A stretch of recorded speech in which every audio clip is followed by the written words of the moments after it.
Well, hell. It's morning, so it's time for a good old-fashioned morning coffee cheers. What's up, guys? Welcome to the Morning Coffee family. I'm your caffeinated host, Melvin Antonio Darras, and I hope you're having a beautiful day, because it is a beautiful day to be alive. It's a cozy morning here in the Hollywood Hills. Cool in the morning. The squirrels are out eating some seeds. The birds stopped by, but they already left. Once the food's gone, they probably move on to the next place. Get more food. It's kind of a nice life that the birds and the squirrels live, and the lizards and the crows. The entire life purpose, the focus is wake up in the morning, try to find something to eat, and try not to be eaten, and then go to sleep at night. Sure does seem like the more we have removed ourselves from that natural order, the worse life gets. More complicated, confusing. But to a squirrel, or a bird, or a cat, or a dog, or any wild animal really, a good day is just waking up, finding something to eat, not being eaten, and then going to sleep at night. And that's really the human day as well. It can be. I mean, if you accomplish those things, find something to eat, you don't get eaten, wake up, go to sleep. Way more simple than the game that we've set up and agreed to.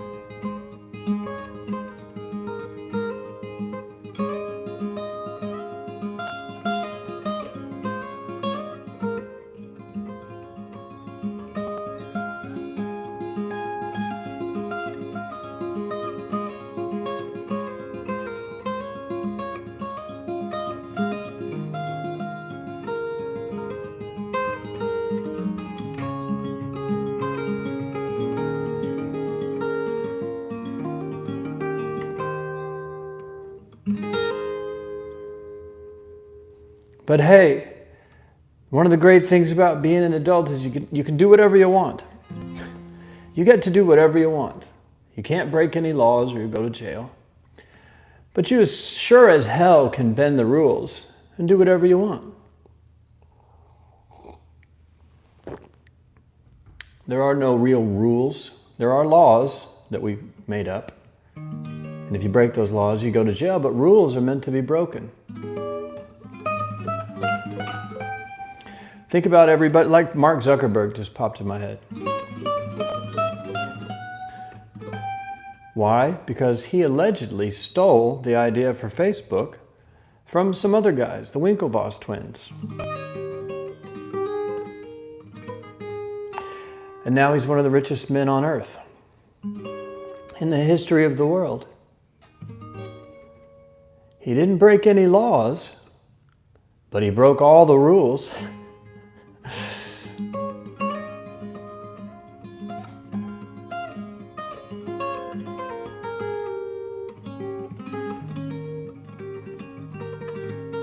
I bet if you trace back most of those guys, I believe, didn't Bill Gates steal Windows as well? Or allegedly steal the original source code or something? I don't know. I don't even know what I'm talking about, but it's the morning time. Stoian is in the house doing a monster cheers. I'm doing coffee. I've slowed down my coffee intake in the morning. I noticed I've just been inhaling it. And by the time we get to the morning coffee fam, I'm usually on to my first monster of the day. And it's just so much caffeine pouring in that it's almost pointless. I watched an interview with Henry Rollins, the ex-singer of Black Flag, punk band. Then he had the Rollins band in the 90s, which got super popular. And now he's just one of the most interesting dudes ever. Haagen-Dazs employee, got to join his favorite punk band as the singer, became legendary for that, but didn't make a dime. Started his own band in the 90s and made millions of dollars. And then one day he woke up, you know, when he was 50 or whatever, he woke up one day and just said, I'm out of lyrics. I have nothing else to sing about. So he retired from music completely with money.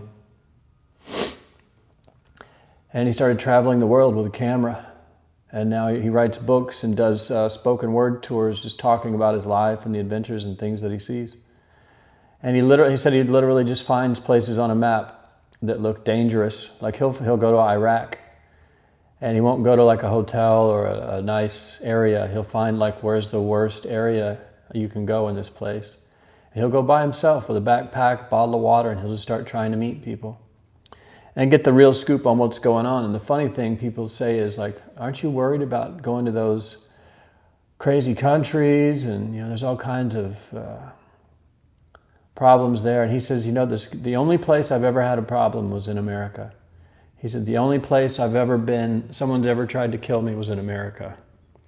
So I've found that America is probably the scariest place that I've ever been. He and his friend were held up when they were teenagers or early 20s in Los Angeles. His friend was killed. He ran and the guys were shooting at him and he got away. But he said that's the only life-threatening situation he's been in. I think one other time a gun was pulled on him, but it was also in America.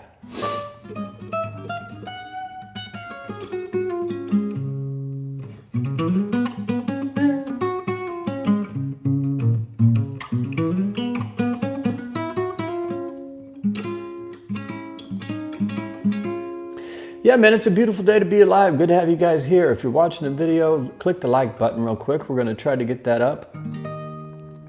I love pulling up to start the live stream and you guys are already talking. It looks to me like some friends are being made in these chats. Kim is first as always with a coffee and a pizza and a peace sign. I love it. August is right there. Second, Tammy is back in the house as number 3. Says, I'm listening to Susie Quattro, Stumbling In While Waiting. See you in a bit. I'll have to check that out. I recognize the name for some reason, but I don't know the song. Ahmed's here. Billy Bell's here. What's up, girl? I love it. You guys are all talking like, where you been? I've been doing good, helping my mom with this, doing this with my family. That's awesome.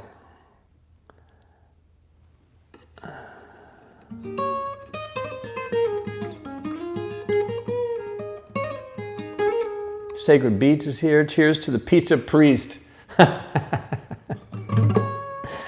Now there's a t-shirt. Thank you, Sacred Beats. You just made my morning. You just made me laugh. Pizza priest. That's the new hat. I'm gonna make a hat or a shirt that says Pizza Priest.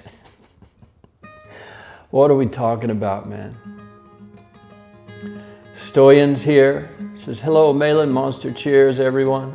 So Rob is here. Bolo's in the house. Coffee cheers to our brother Bolo. McNeil's here. Ali is here. What's up, man? Been a little while.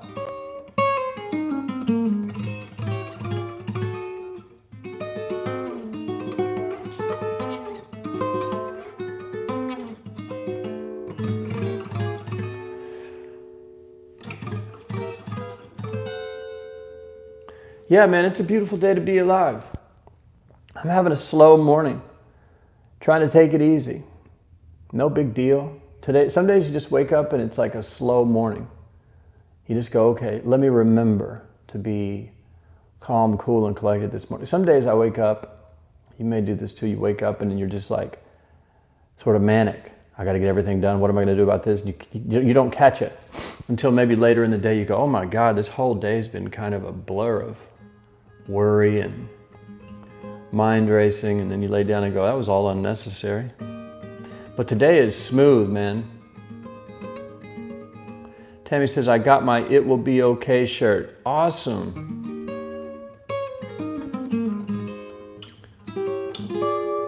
I hope it fits, I hope it feels good, and I hope it helps. It's one of the coolest shirts ever. I wish I had a way to tally how many of those have been sold in total. How many people around the world have that shirt on or hanging in their closet, or it's been worn and maybe someone said something to them about it. I've sold it on so many different platforms over the years. It was on Teespring, then it was on Shopify, and then it was on Printful. Now it's on Amazon. And then, so to track down the exact number would be tough. But a lot of them were sold when I had my Shopify store going, which I took down.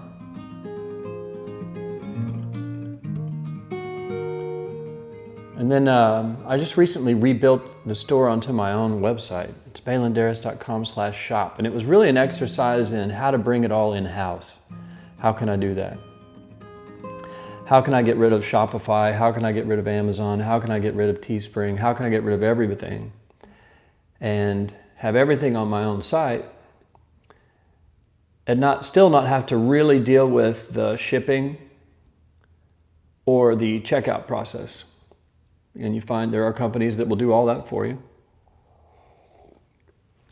Because the old way of doing merch was, my old band days, you'd order 1,000 t-shirts for whatever price you could get them for a piece. Let's say you bought 100 of them for $3. So you had to spend $300 and then put these shirts somewhere in giant boxes and drag them from show to show with you. And the good thing was you could pay a couple bucks for the shirt when you ordered in bulk, if you bought 1,000 especially. Then you could sell them for 10 or 15 bucks at shows and no problems, even 20. So the ROI was way higher. But we were literally dragging 80-pound boxes of t-shirts across the ground into each show, and the boxes just became disgusting and ripped and duct taped, and people would write on them, and you'd find half an old beer in the bottom of it, and maybe someone pukes in it.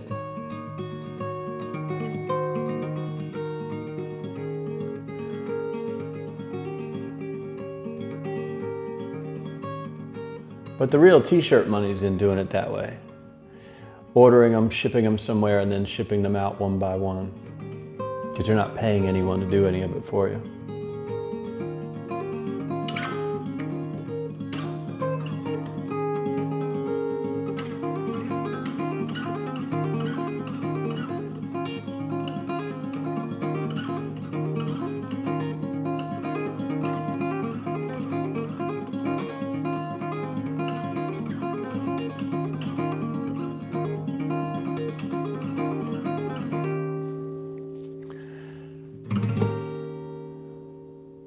I hope you guys don't mind when I sometimes go into my own little world and start playing the guitar.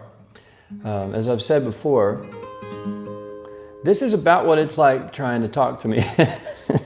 My head's in about 3 different places. And I go, you listening? Are you listening? Stop playing the guitar. I'm like, no, this helps me listen. This helps me deal with sitting here and listening to you. So just keep talking. Even when I was a little kid, my mom would be screaming at me in my room.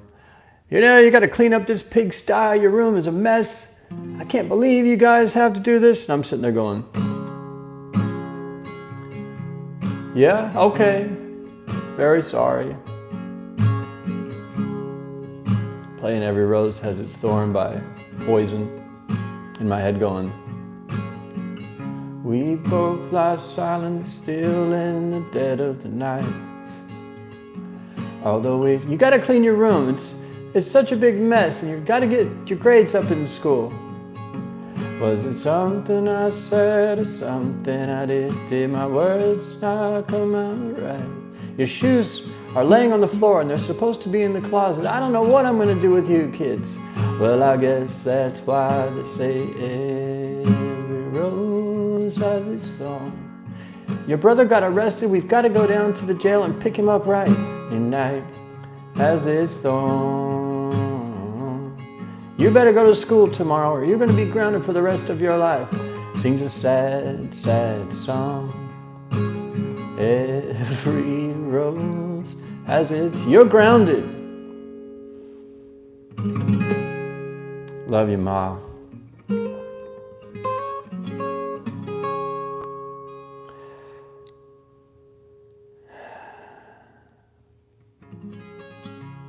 Truth Spitting says, hey, Malan, you're a role model for me. You not only got out of a hard past, but you built an incredible marketing career, but you also inspire many people, and I want to be like you someday. Well, you may or you may not. Because as we all know, the road to today isn't always pretty, right?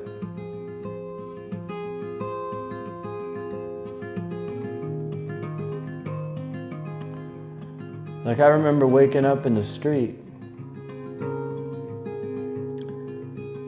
not knowing how I got there,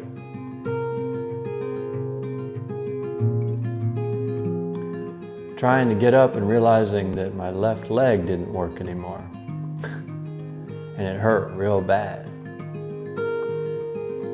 Then I noticed a stream of blood in the street. And I thought, I wonder where that's coming from. And I looked down and noticed that my white leather shoe was red. And my jeans were red. And I thought, oh wait, it's coming from me.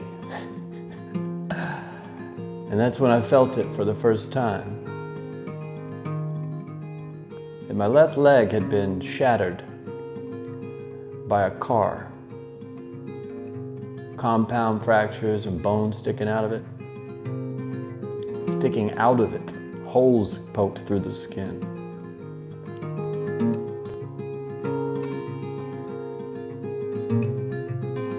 And that's when I realized that I had passed out, blacked out somewhere in the evening. Don't have any idea how I got near my house, but I was across the street from my house, half in the road and half in the curb and grass.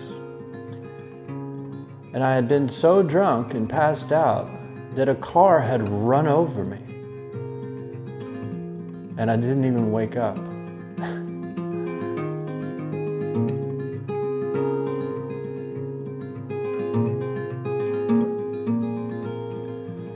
It took me about 2 hours to drag myself across the street to my house, where I was thinking, possibly, I think I just need to take a shower and get some sleep and I'll be all right.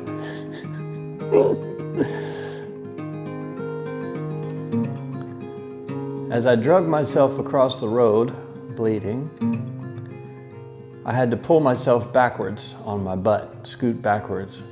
And every time I scooted, my broken leg that was kind of detached, I would pull and then it would catch up. And when it caught up, all the muscles and tendons and all those pain points would smash together. And it was like being shot 25 times in a row every time that I moved it. So it took a long time as I recovered between each painful pull. A couple hours to cross the street. Then when I got myself into my driveway, I got to the grass. I pulled myself into the grass. And I'm looking at the stairs that go up my front porch and I'm thinking, if I can just get in the house, get a shower, something to eat, I think I'll be all right. I'm dying in the street here. I just think I need a shower. Because unfortunately, or whatever, this wasn't the only time that had ever happened. I woke up outside, injured a lot.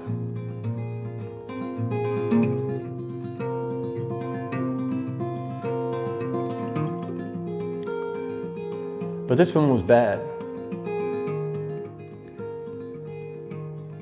And as I'm thinking, like, this one's really bad, and I'm starting to come to terms with the fact that there's no way I'm going to get up my stairs. There's just no way. I'm badly hurt. But I'm also on probation, and I'm not supposed to be drinking at all. So if I call an ambulance, I'll go to jail for a long time.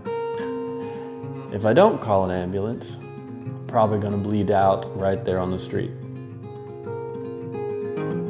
And as this horrific reality is starting to come in, I start to feel sharp stings and burns all over my body. And I realized I had drugged myself across the street for an hour or two, only to land and stop directly in a red ant hill. A red ant hill filled with red ants that were very angry that I had disturbed them. And they were now biting and stinging me all over the backside of my legs, thighs, knees, feet. They were everywhere. And I just laughed. And I thought, well, how bad do I want to live? Do I have any interest in it? Because this was actually the scenario I'd been looking for a long time. Some horrific accident and a blackout that would just take me out of the game for good, without me even knowing it happened. But I decided, I feel like I got something left to do. So I called the ambulance, 911. They came and got me. Took me to a hospital, and I was delirious, yelling at the head surgeon, "Hey doc, you gotta fix me up. I got shows to play. I got beers to drink. I got girls to talk to." And I was being loud and crazy, and he said at one point, he goes, "Sir?" I said, "What?" I was delirious. I had drank 1,000 drinks the night before. I'd lost probably a third of my blood.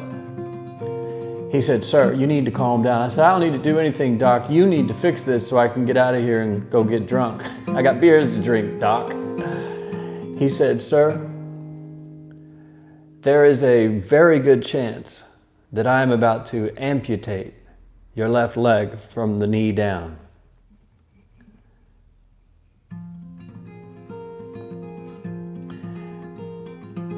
I got real quiet real fast. And I said, "What?" And he said, "We're probably going to amputate your left leg. You've been out there for 4 or 5 hours. There are ants inside your leg, and dirt and bugs."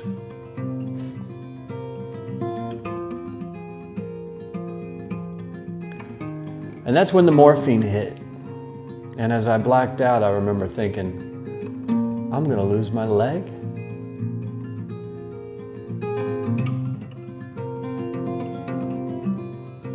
And then I woke up, and thankfully the doc, the good old doc, had taken the option to fix the leg from the outside in, instead of cutting it off. It was a flip of a coin.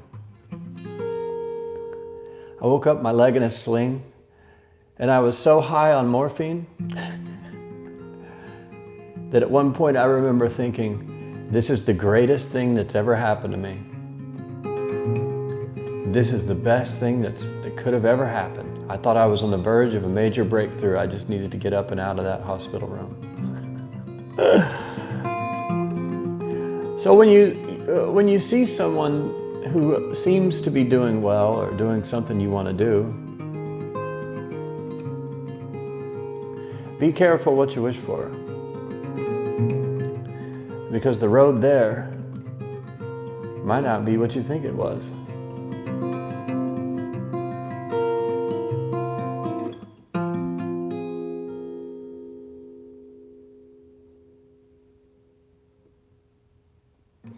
And that is the untold story of how I nearly lost my left leg.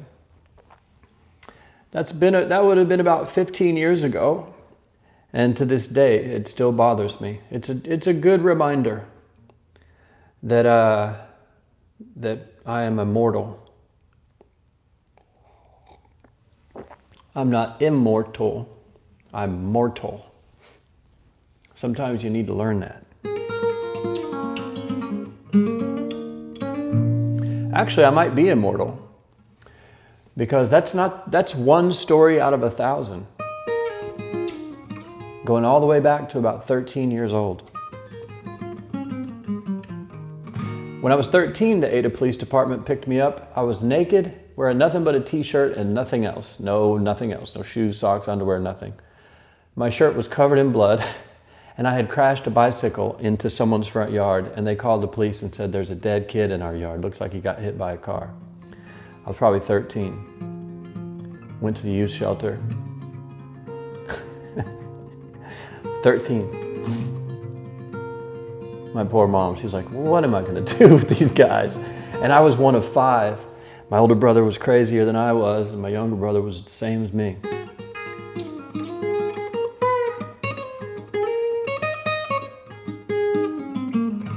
I could tell you stories all day long. Actually, that's something that I've been thinking about with the YouTube channel. You see how I just played the guitar and told that story? I didn't really mean to, it just happened. But what I'm going to do is probably clip that out and make it into a video called The Day I Almost Lost My Leg. And it's part of a theory that I have that storytelling, that music, I mean, imagine me 36 years after I started writing my first songs. I'm realizing music and songwriting, specifically songwriting, is just storytelling set to music. You can sing, you can rap, you can talk, you can sing with a country voice. You can do gangster rap, you can do Drake style, like hip pop, like pop rap. It's all just storytelling. And I have the stories. I thought it might be interesting to do like little 2-3 minute clips with some interesting music, and then do a well-produced video and audio of just telling the story. Could be short stories or long stories. Because those stories, the people who know me, they know them. But no one knows them all. No one knows them all.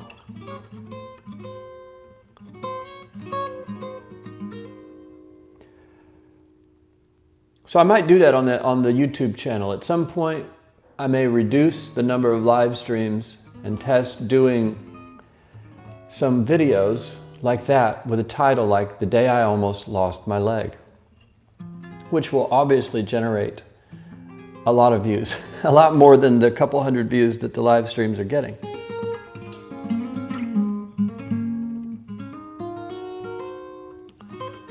Yeah, Eminem's a great example.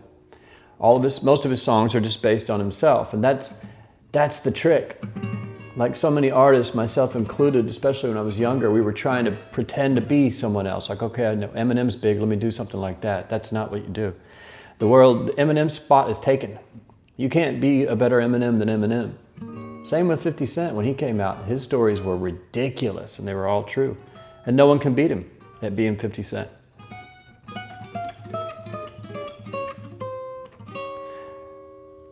But as an artist or as a person, no one can beat you at being you.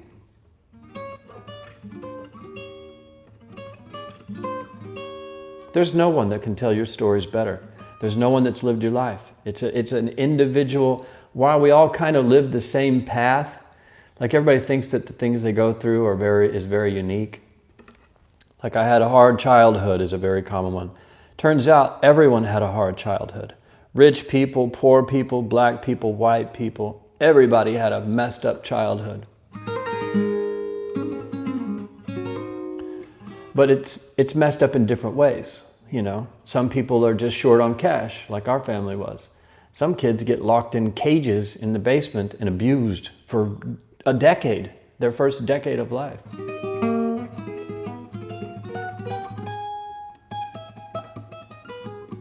Then there are kids who would dream of having that life because at least those abused kids got fed. You know, they starved to death. One of the best quotes I ever got, it's not really a quote, they said, if you want to if you think you have a lot of problems, you go to sit down at a table with 5 or 6 people and have everyone put their real problems, the honest truth, everything they've gone through on the table. They said probably 100% of the time you would take your problems back and just pull your chips back to yourself and go, I'll just keep what I had. I didn't realize how fortunate I was, you know, because you guys all had it real bad. Wow. So no matter how fucked up your life is or how hard it was, how good it's getting, there's always somebody who would dream.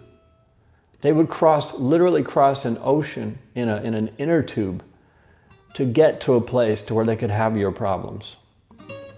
I mean, big problems.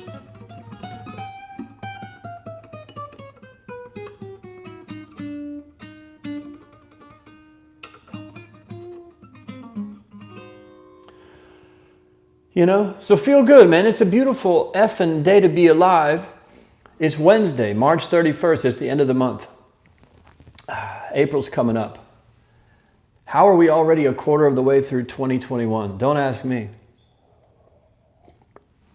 My grandpa Darras, a stand-up dude, he's one of those guys, just a good guy. He always was a good guy. I've never heard anybody say anything bad about him. I've never heard anyone ever say that he lied to him or ripped him off or anything. It's always like, what's your name? And I'll tell them my name and they'll go, in Allen, Oklahoma, if I stop and get gas, I had out-of-state plates one year and they asked me, where are you from? I said, well, I live in LA, it's a rental car. And they were like, oh, LA. I said, no, I was born in Ada and I grew up, my summers were in Allen. And my family lives here. And she was like, well, what's your family name? I said, Darras. And this is just a few years ago. My grandpa Darras has been dead for many years. Passed away a long time ago. She said, are you related to, she said his name, Alfred? I said, yeah, it's my grandpa. And, I mean, we went into a 30-minute conversation about how great he was and how nice he'd been to her.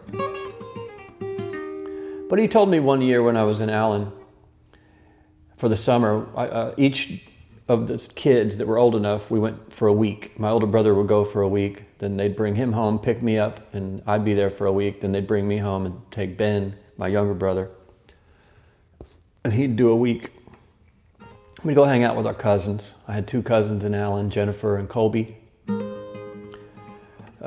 He told me one summer, he said, hey, Malan, you know, you're too young to listen, but I'm like, yeah. He said, you should enjoy this time, like enjoy your summer. He said, I said, what do you mean, Grandpa? And he said, well, as you get older, time starts to move faster. He said, right now, you know, this week that you're here, it seems like forever. He said, but as you get older, time speeds up. He said, soon it feels like the years go by in a month, and the months go by in a week, and the weeks go by in a day, and the days go by in an hour. The hours go by in a minute, and the minutes go by in a second. And at that age, I remember being like, okay, Grandpa, whatever, you're weird. Can I have some money for candy? But many, many years later, when I got hit like maybe late 20s or 30s, I started feeling it. My band Rewake had a song about it called The Rent. And the opening line was, back in the day when times were easier, I was much younger then, and I did not know of rent. And it was just about growing up and having responsibilities. And one of the lines was, just like my grandpa said, before he wound up dead, he said these things to me. He said, time will move faster as you will grow older. Make the most of your moments and remember your father.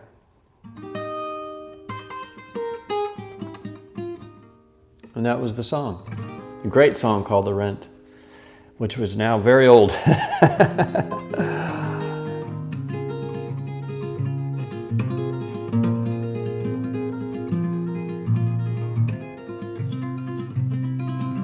Gene popped in. What's up, dude? He says, what did I miss? Well, I just told the story of how I almost lost my left leg because I was passed out drunk in the street and a car ran over me. And I don't, you can't even blame the car. It's 3, 4 in the morning, pitch black outside. You're not expecting a human to be laid out in the street. So rewind the replay and give that a listen. I'm probably going to clip it and title it, The Time I Almost Lost My Leg. See what kind of views that gets. I'm also, I posted a meme on my Twitter and Instagram and Facebook today. If you guys haven't seen it, it's a kid running in the rain, and he falls real hard, real hard. It's so funny. And I saw it, and I attached my song Rain Clouds to it. So it goes, as the kid's running and falling, it goes, looks like another rainy day today. When he hits the ground, it's like, ba-da-ba-ba-ba, ba-da-ba-ba-ba. If you don't know what I'm talking about, I'll post it in the comments. The song, Rain Clouds. But I stuck it on a video of a kid, and I tweeted it, I Instagrammed it in the Reels, and I put it on Facebook, and I'm going to see what that does, see if anybody gets a kick out of it.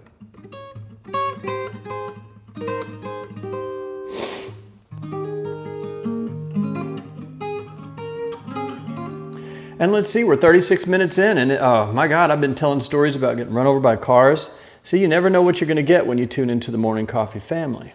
You just have no idea. Today I'm testing some new ads on a campaign. The campaign's been doing pretty well for a long time, but it's kind of slowed down. And so I came up with a plan I'm going to test the same exact, it's only one ad. I duplicated it 5 times, changed the age demo slightly, and I have my fingers crossed today that one of them is going to kill. I mean, kill. And if not, it's a failed experiment. Lose several $100s, but that's the name of the game. Also, yesterday I finished completely the first song on the album, and it's been mastered and everything. And I'm trying to figure out if I'm going to do a video or how I'm going to post it, share it for the first time. So the first song on the album, which is currently called Cowboy in the Sunshine, which is based on a story from my childhood. My family, you know, we were broke, so we never went on a vacation. People were going on vacation, we didn't know what that was. That was rich people. Like if your family went to Florida or Hawaii or something, we never did that. There were no vacations. But we had money for a tent and some frying pans, you know, and some sleeping bags. And we'd drive out to this lake called Clayton Lake in Oklahoma. And Mom tells the story of one year. We were out there for a few days, you know. Mom, Dad, the whole family. These are like the special times because, you know, the family didn't last. We splintered. They were divorced a couple times. And then, you know, my dad died. My older brother died. My youngest brother died. My younger brother under me is in prison. You know, a lot of things went haywire. So these memories from those days are very special. And the story she tells is we were doing something, had a fire going, cooking out, just having fun. We were little kids, and she said I was wearing nothing but a pair of cut-off shorts, no shoes, no shirt or anything. I had long, shaggy hair, kind of like I do now. We were hippie, we were late 70s kids, so we had hippie hairdos, long hair. And she said I would just jump on a rock, and I would start singing this song called I'm a cowboy in the sunshine. I'm a cowboy. I'm a cowboy in the sunshine. And it was called Cowboy in the Sunshine. She said no one taught it to me. I just started making it up. That's actually probably the first song I ever wrote, was called Cowboy in the Sunshine. And so because these songs have kind of a country southern rock lean to it, it hit me. I was like, well, this feels like cowboy music. And my head went, Cowboy in the Sunshine. And I said, oh my God, this is it. This is a full circle moment. Let's say I was 6 years old when I did that, and there's not a song on it called Cowboy in the Sunshine, although now that I think about it, I might end it with a little Cowboy in the Sunshine. Just do a quick track of that. I might do that. Cowboy in the Sunshine. Just let that kind of fade out at the end. I might do that. This is the hard part of ending an album. You keep wanting to add little things. But the first song is called Sunsets. And I was playing around with some video editing last night, and I'll probably try to have that shared real soon. And then the second one that's going to come out is called Rock and Roll. And that's a song about my dad and my family.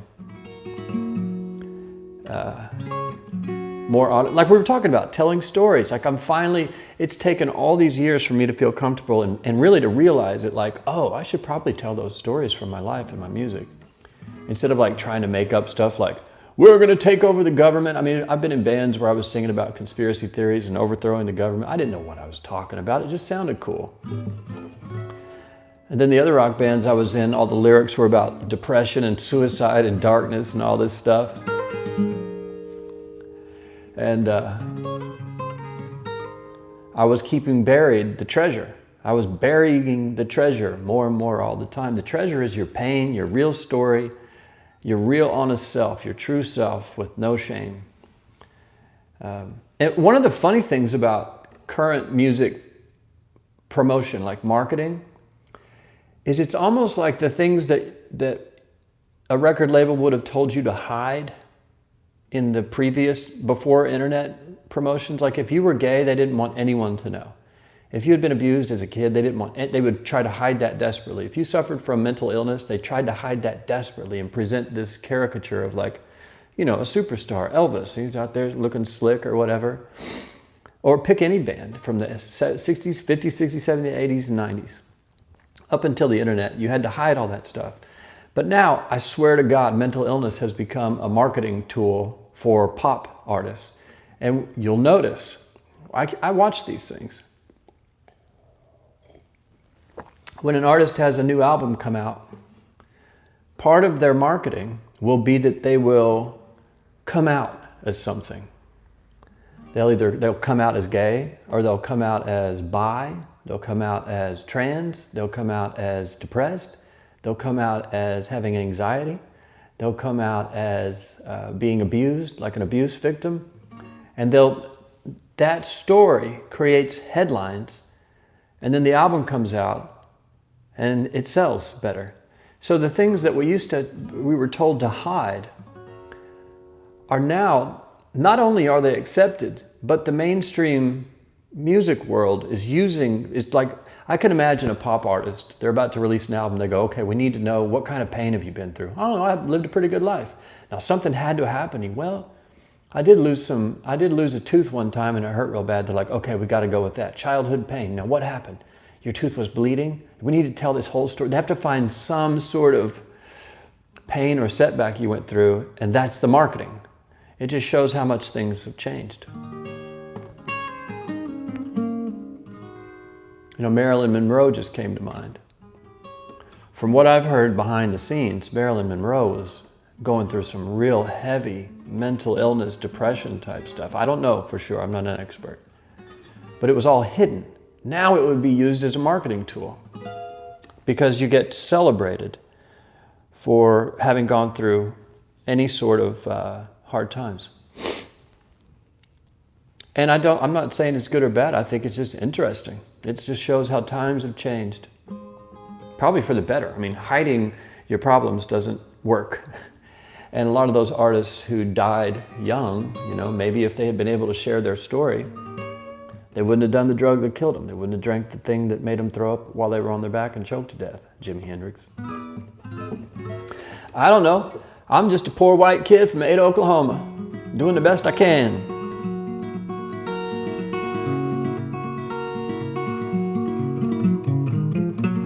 And I'm glad you guys tuned in today. This has been a very interesting episode. Yesterday was goofy and we just laughed and had a blast. And today I've been talking about some pretty serious stuff.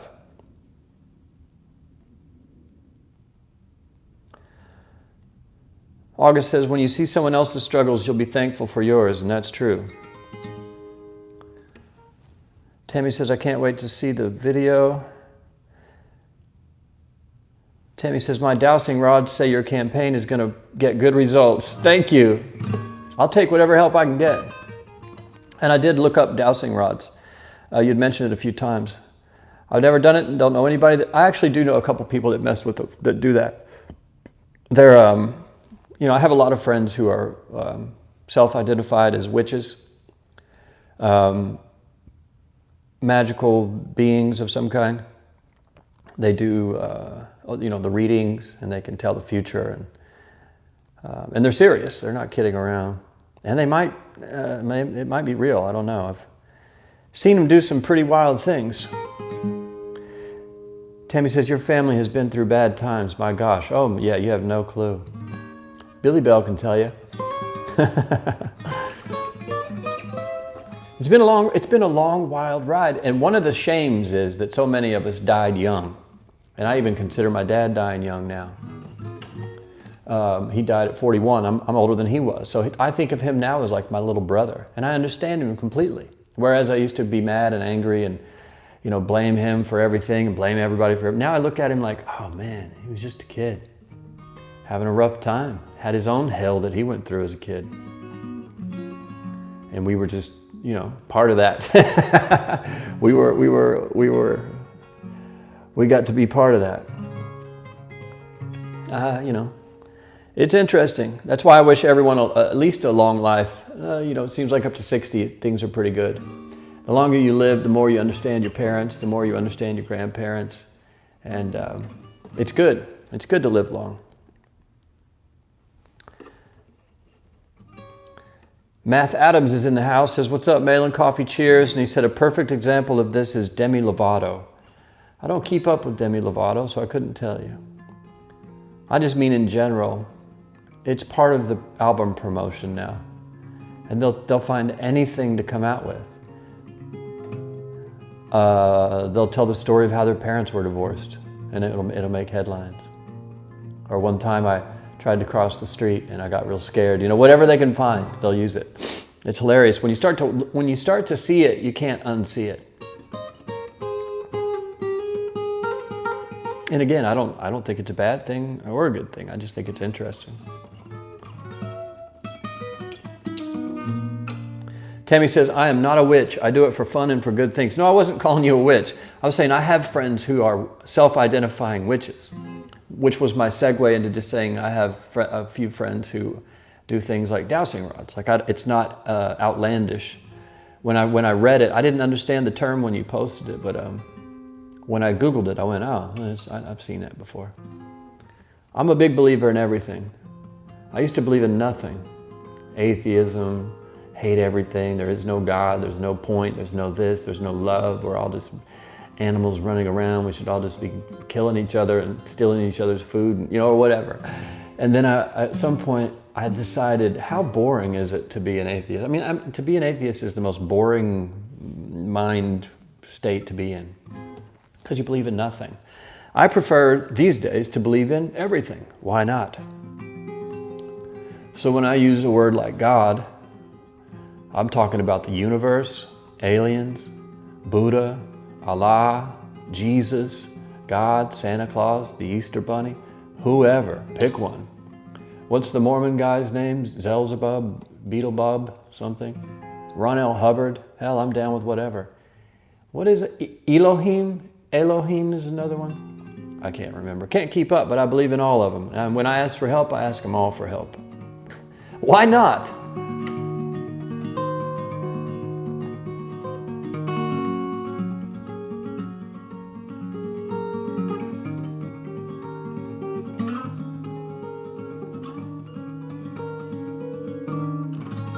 So yeah, it's just a big old fat day of music, marketing, and madness. That's the world I live in, and that's the world I've invited you into, and you've shown up, so welcome. Like the video if you're having fun. It is. We play a little music, we talk a little marketing, and sometimes I get into madness. Someone pointed out the other day that it's 3 M's, so the tagline is, music, marketing, and madness.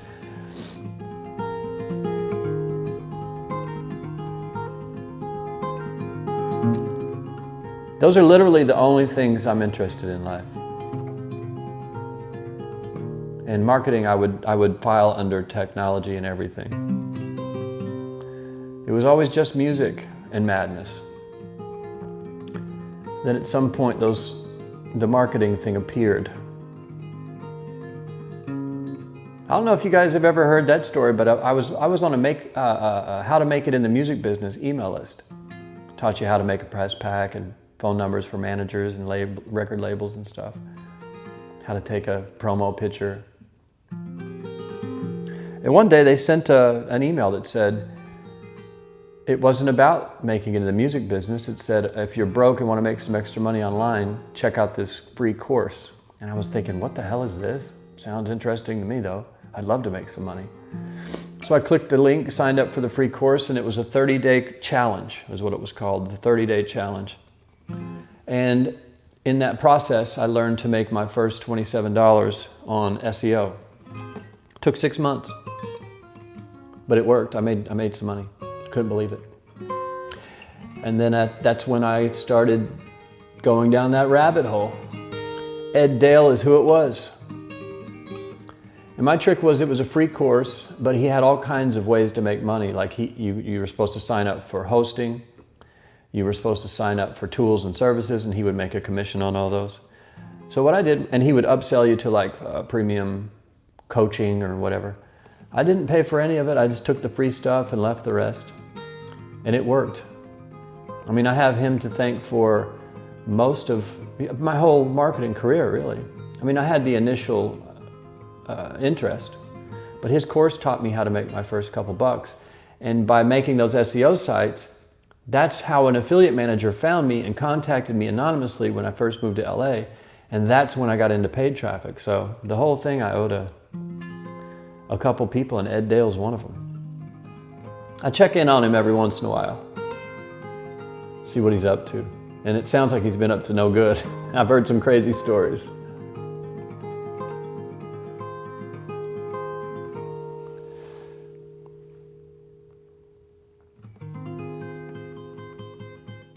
Sarab says, yeah, you've told this story before. Yeah, I think I did.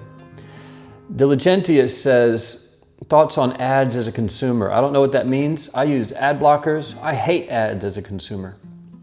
I think they're the worst thing in the world. Kim says, that's how I made my first ClickBank commission too at 13 years old. Yeah, it was a ClickBank product I made my first commission on too, but I was probably late 20s.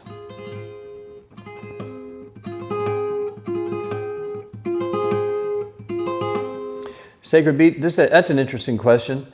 Well, I believe in God just as much as I believe there is no God. So does that make me an atheist? No, man, that's ultimately open-minded. That's how I am. I'm cool with atheism. I'm cool with Christians. I'm cool with Muslims. I'm cool with anybody, Scientologists, Mormons, Pentecostal holiness. I'm open, man. There's actually a song about this on the new record. It's called The Truth Is They're Lying. And it's about churches who are charging admission on earth to get into heaven later, which is something that drives me insane, that churches are filled with poor people who are paying these churches that are worth probably trillions somewhere, hidden in vaults of gold bricks. And there's a song on there called The Truth Is They're Lying. Because no one knows. Anybody who tells you they have it all figured out and for this much money you can get into heaven or whatever, they're lying. They don't know. No one has any idea.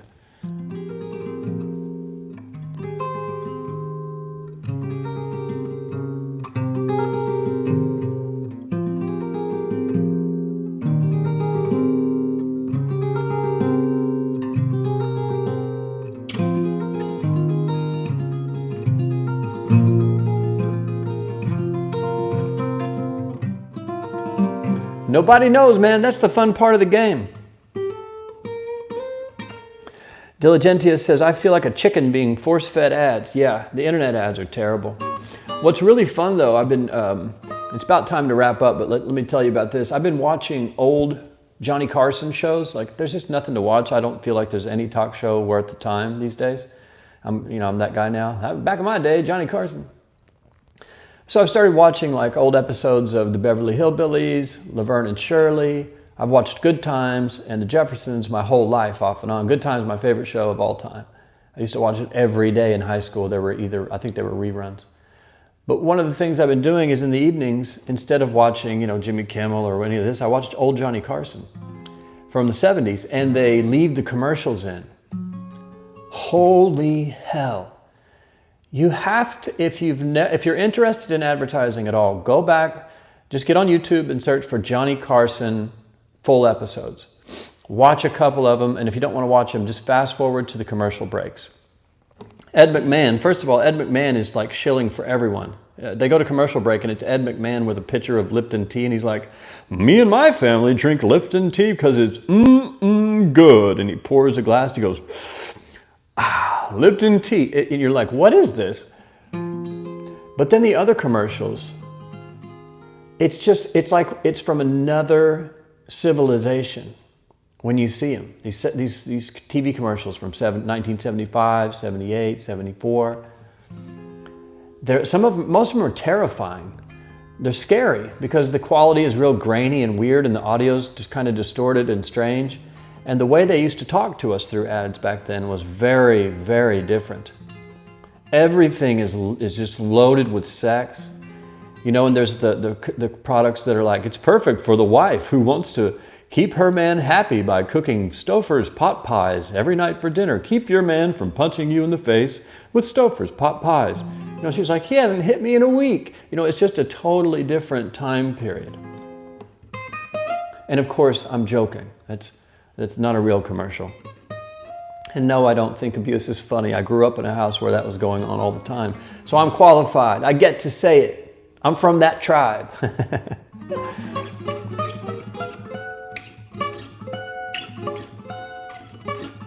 But that's a fun thing to do. If you're interested in advertising at all, Google that, watch the commercials. You have your mind blown because most of you guys weren't even alive. So some of you guys weren't alive then. You have no idea what I'm talking about. It was a totally different world. There's no internet. The products they had that they were advertising were hilariously terrible and dangerous. Probably had covered in lead poisoning and like lead paint and all this stuff. It's so funny. It's like when you find those old vintage advertisements for cigarettes. And it's like 9 out of 10 doctors recommend Camel cigarettes because they're healthier for you. I saw one that was recommending let's say Camel cigarettes for pregnant women to help them relax. Relax, don't feel stressed, smoke these cigarettes. It's hilarious.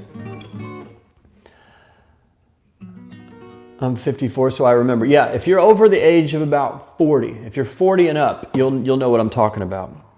You will have seen those commercials in their day. And back then, we didn't know. No one really knew. The whole family watched the commercials. You watched the TV show, and then you sat there and watched the commercials. And that was a great marketing realization I had later in life. You realize, you may not know this, but TV shows exist so there's something to play in between advertisements. That's what a TV show is. It's something to entertain you in between advertisements. Television's actual business model is not making shows. It's selling ads. It's showing ads. They get you to see the ads by making television shows. That's all a television show is. That's why they're so bad. Like if people start watching it, they just go, well, this works. And then everybody tries to duplicate that show, and they're all terrible. But for some reason, everyone watches it, and they load you with ads. The purpose of television is not to show television shows. Maybe it was at one point. The purpose of television is to sell advertisements. So you're actually tuning in the TV to watch advertisements with clips of a TV show in between them. See? When you go on the other side of the marketing curtain, it changes your whole outlook on life. You can see what other people can't see. You can see how people are being manipulated, especially right now and for the last 4, 5, 6 years. Total manipulation. Because it's an ad revenue model. It's like the whole media was going to go out of business. Remember that? New York Times, Washington Post, Fox News, all of them were going out of business. And then they started making tons of money and everybody was saved. Because they moved most of the business model online and they adopted TMZ and BuzzFeed model. Crazy headlines, gossip news stories. Look at the keywords that are used in news headlines now. It didn't used to be like that. A news headline used to be like, man charged with infidelity, governor charged with infidelity. They wouldn't use crazy words. Now that same headline would be like, governor accused of horrifically raping 16 women and stabbing them in the throat with a sharp tin can. It's like the craziest headline ever. And they use all these crazy keywords, and of course that gets you to click. They figure that out, and then everyone adopted it. BuzzFeed and TMZ kind of perfected it, and then now everyone does it. So in my opinion, the old media organizations that we used to trust, New York Times, Washington Post, Fox News, all of them, they're basically BuzzFeed or TMZ. It's just gossip rags. Journalism is over. It's totally dead. You know that, right?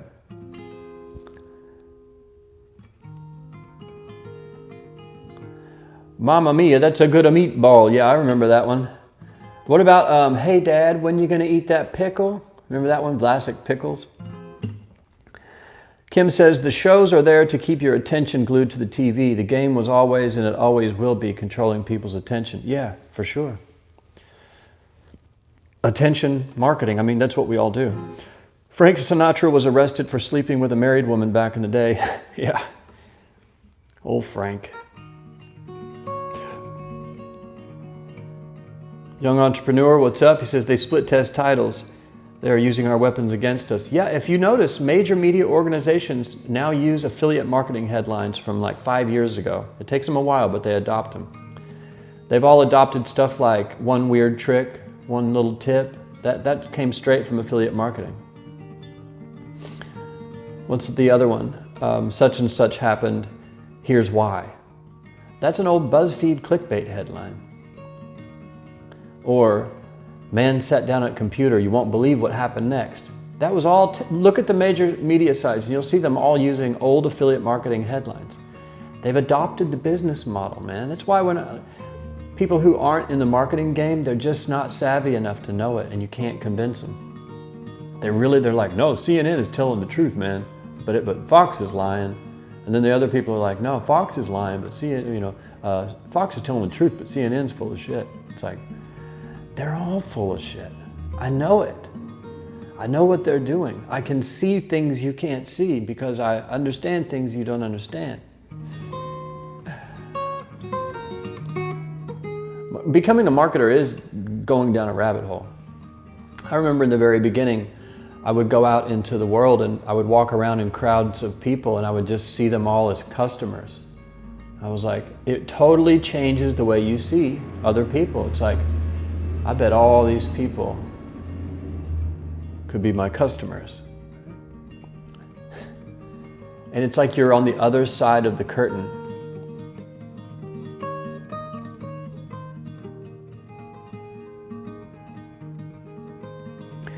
And on that note, we're on the other side of the stream and it's time to go. We've got a good crowd of people in here. Maybe 7, 8 people, we'd break a record.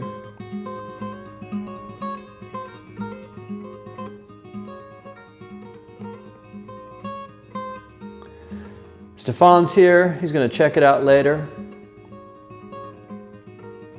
Everyone's posting clickbait headlines. I love that. If you're watching the replay, check the live chat. They're posting all kinds of great headline ideas. 10 tricks. The 7th one will blow your mind. Yeah, that's a straight up affiliate trick headline. The secret to lose weight. Yeah, doctors hate him. That's a big one taken from the affiliate world.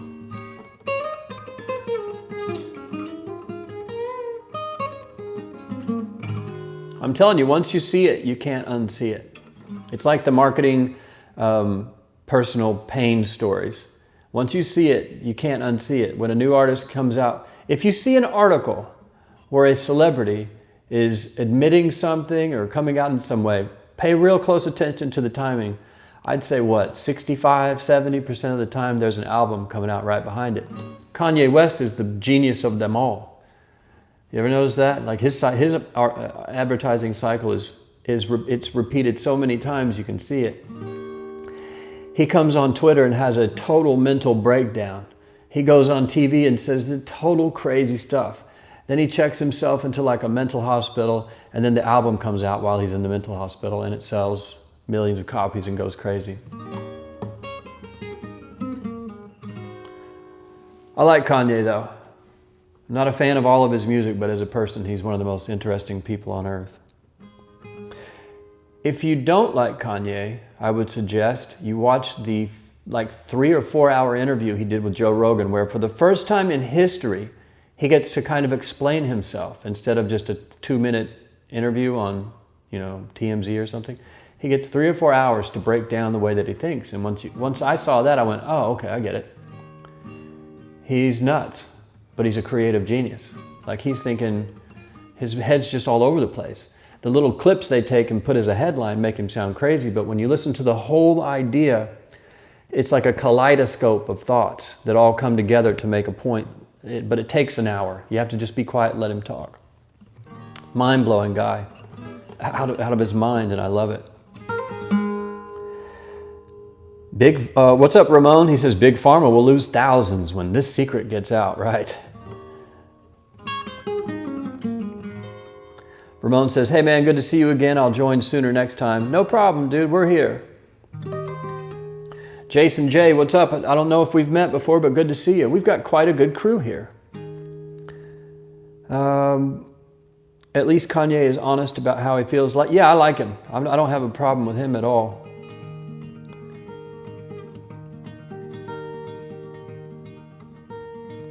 Tammy says, I can't believe I know this, but Kim and Kanye are getting divorced. I know. None of us should know anything about the Kardashians, but somehow we all do.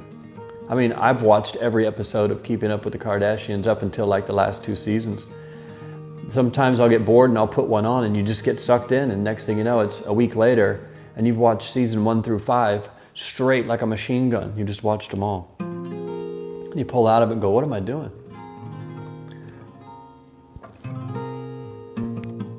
Just drama. Anyway, thanks for tuning in, guys. I gotta go. I'm sitting here looking at, nothing's going on with the day trading. GME's sitting at 193.75, 194. AMC's sitting at 10.14. Not that you guys care, but I'm checking my stuff. Affiliate marketing's moving. Let me see if any of my new ads. Nope. The old ad is getting all the traffic and all the conversions. So we'll see. I talked about it earlier, but I'm testing a new theory on ads. Slightly changing the age targeting only, the demo. You know, from like 25 and up to 35 and up to 45 and up to 65 and up to 55 and down, unknown, all ages, everything. I'm testing everything, trying to find a winning demographic. You should know this if you're in the game. Anyway, thanks for tuning in. I love you guys. Thanks for coming in. It's 9:13 in the morning and the day's just getting started. We've already done a morning coffee, fam. I've already worked out. I'm working out 5 days a week now instead of 3 because I realized I could do more. So I am. My waist measured 30.5 inches yesterday, which is a record low. 2019, at the end of it, I was at about 30.8. During the pandemic, my waist hit 34 inches. I gained 4 inches. And now it's back down to 30.5. Does native allow demo targeting? Yeah, some do. It's different for every native network, but they do allow demo targeting on some of them. Anyway, you guys have a great day. We'll talk to you tomorrow. No, maybe not tomorrow. Actually, we'll be back Friday. Tammy says it's 11:14. See, if you add those numbers together, that's 3 ones, which is 3, plus 4 is 7, and 7's a lucky number, so it's a lucky time to be alive. Tammy says, I have Total Gym calling my name. Get it, girl. Everyone should be working out. If you're depressed and you're not working out, it's partly your fault. That's the way I look at it with myself. When I work out, I feel better, so I work out. Bolo with the witch emojis. I want everybody to have a great day. And we will see you next time on the Morning Coffee family. I have no idea what we will be talking about. Sarab is having dinner. Dinner cheers to you, my friend. If you guys enjoyed today's episode, do me a favor, help me spread the word and click like, subscribe, leave a comment.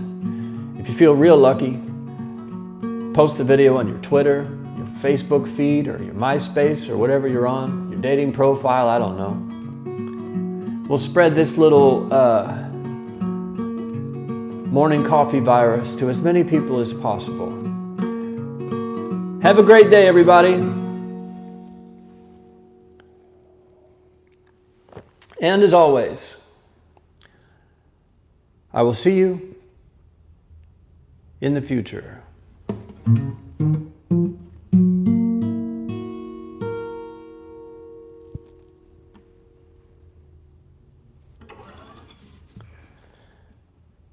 Later, Social Hostage. Later, Kim. Later, Stefan. Later, Christopher Lowe. Later, everybody. See you in the future, kids.